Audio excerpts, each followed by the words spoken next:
I saperi ed i sapori del nostro territorio ve li racconta, come sempre, un'altra straordinaria avventura di cronache trevigiane. A tra poco.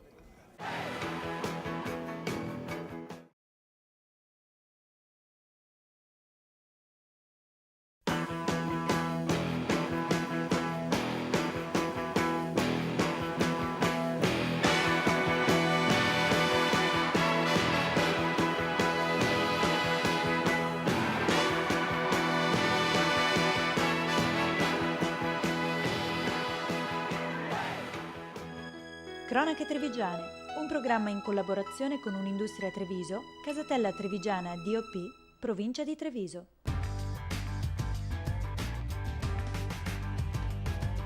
Z Group, Communication by Image.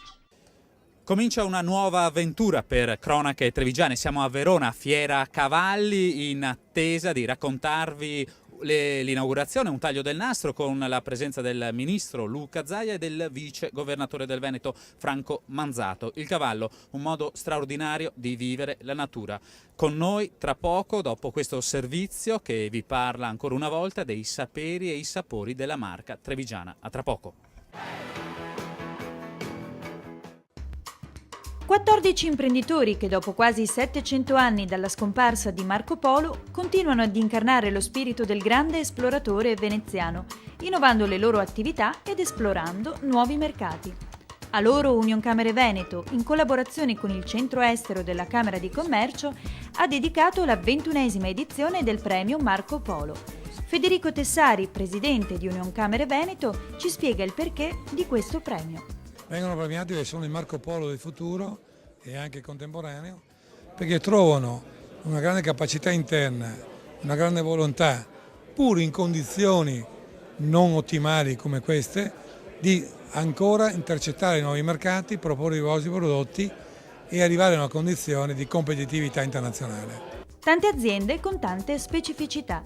Avventure straordinarie dell'imprenditoria veneta che si sono riunite per un giorno a Treviso, presso la sede della Camera di Commercio, per discutere anche del Veneto internazionale, il rapporto sull'internazionalizzazione del sistema economico regionale redatto dal Centro Studi e Ricerche di Unioncamere Veneto.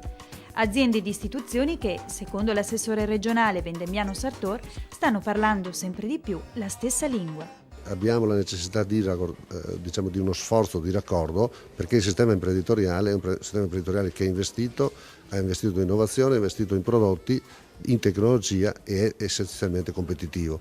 Dobbiamo recuperare la frammentarietà, dobbiamo soprattutto cercare mercati nuovi, perché anche in questo momento che c'è crisi nella cosiddetta economia occidentale ci sono dei mercati emergenti, soprattutto magari nell'est asiatico, anche nel Nord Africa, territori che hanno accumulato ricchezza, che stanno crescendo. Veneti innovatori ed esploratori, una vocazione che li rende protagonisti di grandi avventure di ieri e di oggi.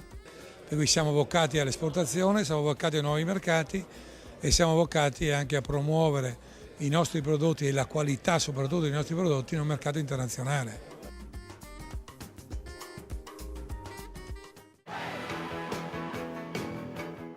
Entriamo subito nel vivo di questa avventura Fiera Cavalli. Vogliamo conoscere quali motivi spingono le persone ad avvicinarsi a questo animale e andiamo un po' a scoprirlo in questa inchiesta. Per te il cavallo che cos'è? Una vita. La mia vita, lui è tutto. Che rapporto esiste tra, diciamo, si può dire padrone del cavallo, no? Un amico del cavallo? Sì, amicizia sicuramente, poi amore, cioè ti dà tutto se lo sai curare, se riesci, lui ti dà tutto. Di dove sei? Di Lucca, E per te il cavallo cos'è?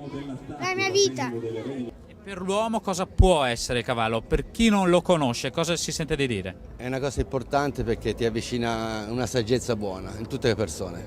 Per la prima volta in Fiera Cavalli Verona, per far vedere un po' alle persone che hanno il cavallo come avviene la comunicazione. E come avviene?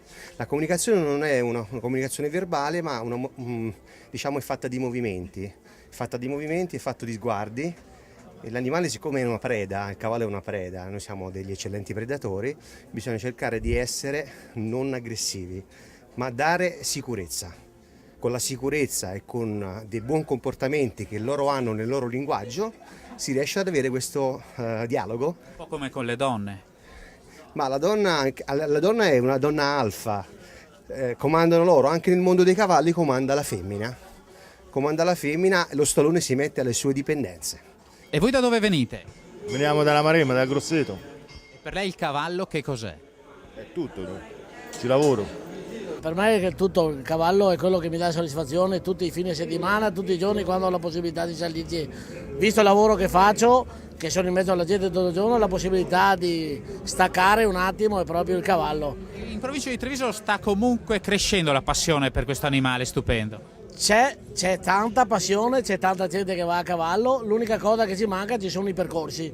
Noi stiamo lottando un po' per avere dei percorsi apposta per noi, non solo per le piste ciclabili ma anche per le ipovie. E mi dicono che però tra poco ci saranno belle novità. Almeno da quello che si è sentito dire, da quello che stiamo cercando di dare una mano anche noi come associazione, sia in provincia di Treviso che nella regione Veneto, visto che siamo anche ospiti della regione Veneto quest'anno, c'è tutta si può dire, la disponibilità di fare qualcosa. Bene, grazie anche all'associazione Natura Cavallo. Ora ci guardiamo questo servizio di cronache trevigiane. Nel frattempo io vado a trovare un'amica che di solito si interessa di mare. A tra poco.